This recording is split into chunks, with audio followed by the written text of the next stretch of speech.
Addımbaşı demək olar ətir dükanlarıdır, parfümeriyalardır. Niyə sizi seçsinlər? Məsələn, mən özüm belə öz satdığım parfümlərdən istifadə edirəm. Orijinal ətri necə seçə bilərik? Məhsul qatıdırsa bu orijinaldır. Çox yanlış bir ifadədir. Hazırda gündəmdə trend olan bir kişi və bir qadın ətri. Christian Dior'un savaşı kişilər üçün. Bəs qadınlarda?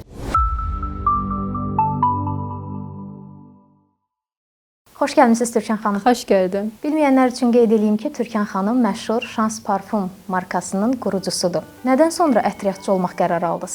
Mən qiyabi almışam təhsilimi və o ərəfələrdə mən məşhur marketlərdən birində kassiir kimi fəaliyyət göstərdim və baxırdım ki, aldığım maaş məni bu aydan aya çatdırmır. Oturub fikirləşirdim ki, davamlı olaraq mən nə edeyim ki, mən işləməyim, amma həm də pul qazanım. Yəni mən standart belə rejimdə işləyə bilmirəm. Yəqin ki, gördüyünüz kimi, tanıdığınız qədər elə bilirsiniz ki, mən sərbəst fəaliyyət göstərirəm. Bir dəfə atam işdən gəldi və atamdan çox qəribə bir parfüm qoxusu gəlirdi. Və elə idi ki, pencəyini çıxarıb stolun üstünə belə atmışdı. Bütün otaqları o parfümün yeyib bürümüşdü.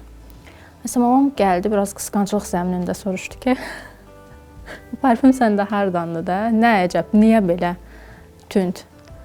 Sonra çıxardı, belə cibindən göstərdi ki, dostu onu padark eləmişdi. Və təbii ki, doldurma parfümü idi. Qiyməti ilə maraqlandım əvvəlcə. Sonra baxdım ki, mən bu işi eləyə bilərəm. Və o ərəfələrdə təbii ki, 2017-ci ildən gedir söhbət, belə məşhur deyildi doldurma parfümlərin satışı. Yəni günümüzdə hal-hazırda çox yayılmış bir iş sferasıdır bu. Məsələn, atam gətirdi mənim istədiyim parfümləri. Mən getdim Facebook platformasında status yazdım ki, mən ətir satmağa başlayıram, məndən ətir alarsınız. Dəstək məqsədi ilə. Heç onda düşünmürdüm ki, mənim gələcəkdə bu qədər müştəri bazam olacaq. Hətta bugün xarici ölkələrdən belə sifarişlər gəlir. Müştəri var ki, 2017-ci ildən ta bu günə qədər ancaq və ancaq dəyişmədən ünvanını gəlir məndən parfüm alır və standart eyni parfümləri illərdir ki. Bir nəfər var, ilk zakazını, ilk sifarişini o verdi. Mən onda ona narkotik ətri satmışdım, 20 milli ölçüdə.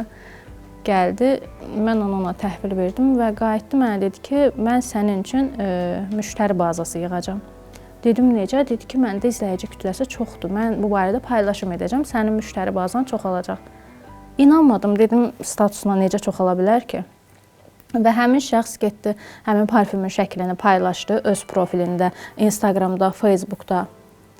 Və həmin günün axşamısı mənə 5 nəfər, 6 nəfər üst-üstə fərqli adamlar yazdı ki, biz filankəsdən görüb gəlib yazmışıq sizə. Bir anlıq belə şok oldum, dedim, yəqin ki, 5 qram, 10 qram ətri alırlar da, bunlar maksimum mənə nə qədər xeyir verəcək. Hələ də tərəddüd edirdim ki, mən haçansa bu sırf sosial şəbəkələrdə, onlayn platformalarda mən parfüm sataraq bu qədər genişlənəcəm. Gəldi, zakaz sifariş verdi və adamın sifarişi 2017-ci il üçün 230 manat dəyərində idi. Bir nəfərin sifarişi 230 manat dəyərində idi. Digərinin sifarişi 90 manat, o birinin sifarişi 70 manat, 100 manat, 150 manat. Bir günün içində mən 1030 manat qazanc əldə edirdim. Həmin insanın paylaşımı nəticəsində. Belə.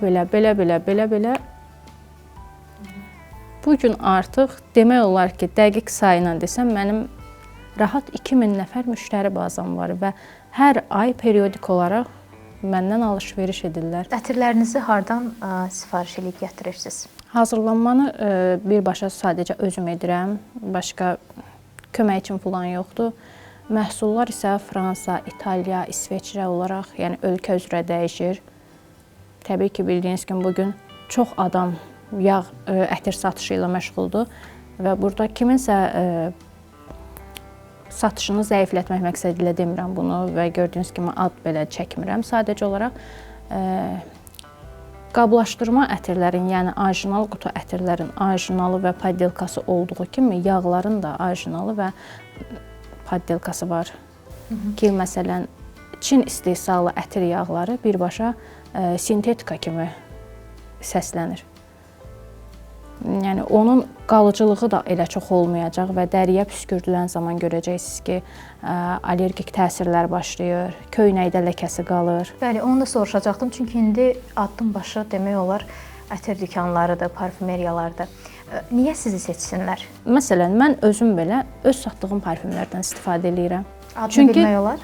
Hugo Boss'un Deep Red'ini istifadə edirəm məsələn, gündəlik olaraq. Mən ümumiyyətlə çox ədviyyatlı ətirləri qadınlarda bəyənmirəm.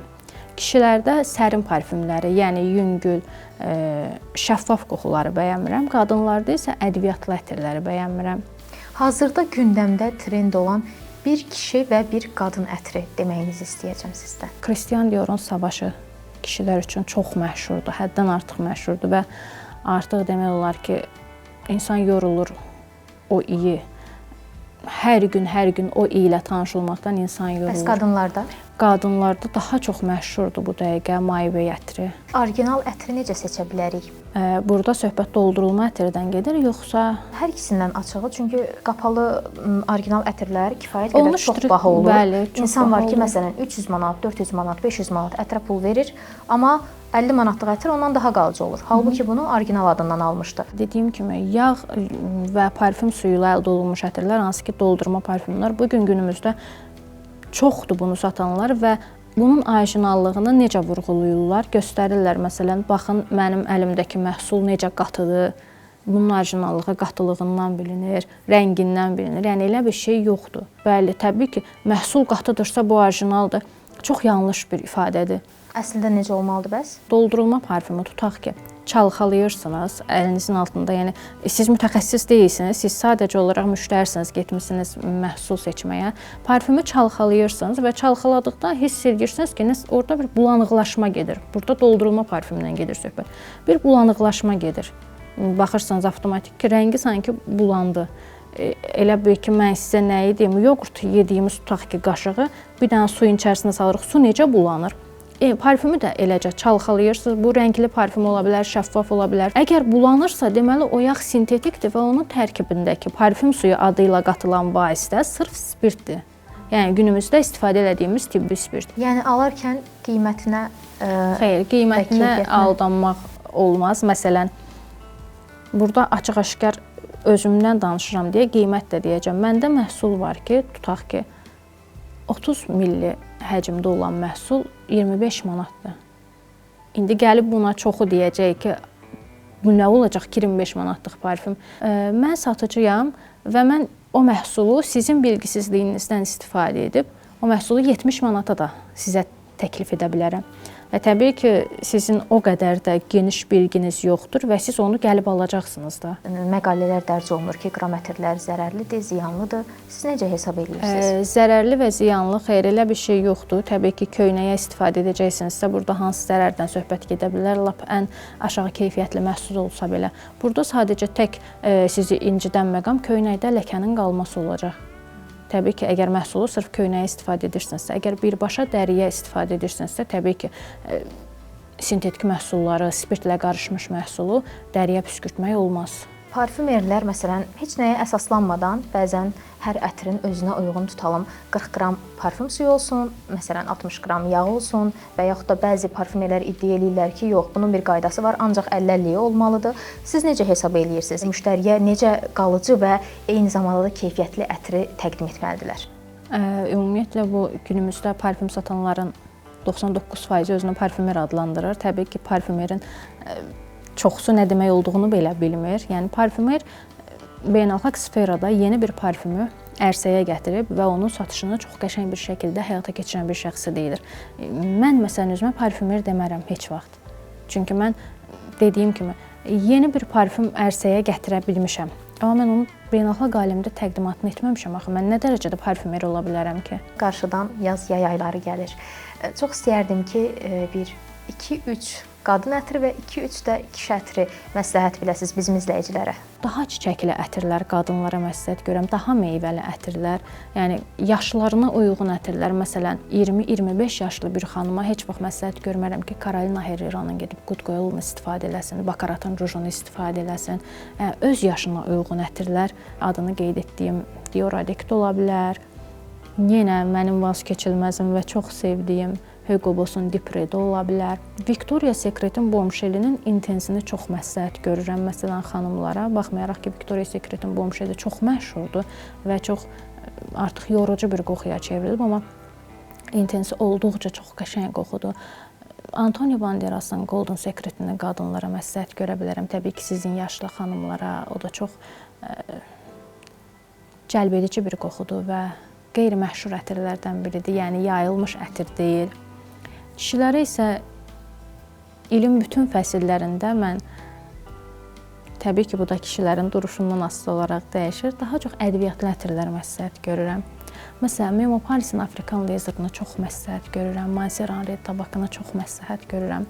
Tom Ford'un Oud Wood'u mənim üçün çox sevdiyim parfümlərdən biridir. Daha çox kişilərə odunlu qoxuları yaraşdırıram. Təbii ki, sportivni forma geyinən kişilərə uyğun demədim bu parfümləri sırf ağ saroçka və ya daha rəngindən asılı olmayaraq şux saroçka, yəni rəsmi geyim. Necə eləyək ki, ətirlərimiz qalıcı olsun? Parfümü dəriyə püskürdəcəksinizsə, söhbət dəridəki qalıcılıqdan gedirsə, dəriniz əgər qurudursa və ya daha az yağlıdırsa, siz dərinizdə vazelindən istifadə edə bilərsiniz. Yəni vazelin dediyim yağlılığı daha çox olan kremlərdən istifadə edib parfümü həmin nahiyəyə püskürdə bilərsiniz. Qulaq dibləri burada, yəni qalıcılıq üçün əsas olan bölgələrdən biridir. Biləklər, venalar, yəni daha çox bükülüb, daha çox yağlanmaya məruz qalan hissələrdə parfümün qalıcılığı daha çox olur və əksər müştərilər yağlılıqla tərləməni qarışdırır.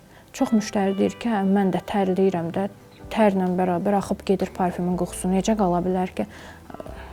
Yağlanma tamamilə fərqli bir şeydir. Tər isə tamam fərqli bir şey. Yəni, tər bildiyimiz kimi sudur, axıb gedəcək, o parfümün qoxusu qalmayacaq sənin bədənində. Amma yağlılıq dərinin özünü ifraz etdiyi xüsusi bir yağdır ki, o parfümün molekullarını çəkir özünə və növbəti dəfə yağ ifraz etdikdə artıq parfümlü yağı ifraz edir. Öz bədəninin iyisini ifraz etmir o. Və parfümü hansı məsafədən vurğuladınız, püskürtmək lazımdır. Dirsəyimizin bu şəkildə bükürük, hansı ki tam V hərfinə oxşar. Yəni, daha çox belə açmaq yox, belə də püskürdə bilərəm ki, bu o məsafəni tamamlamır. Kənardan baxırıq, sırf V şəklinə oxşuyursa, bu məsafədən hər iki çiyinə və əgər daha çox istifadə etmək istəyəriksə, biraz da paltarın bu hissəsinə istifadə etməyimiz daha məqsəd uyğundur. Mən, məsələn, özüm necə istifadə edirəm parfümü, havaya püskürdürəm və yerə dağılmadan dərhal onun altından keçirəm. Çox sağ olun, çox təşəkkür edirəm. Mən təşəkkür edirəm. Sizinlə söhbət eləməyi çox xoş idi mənə. Minnətdarım.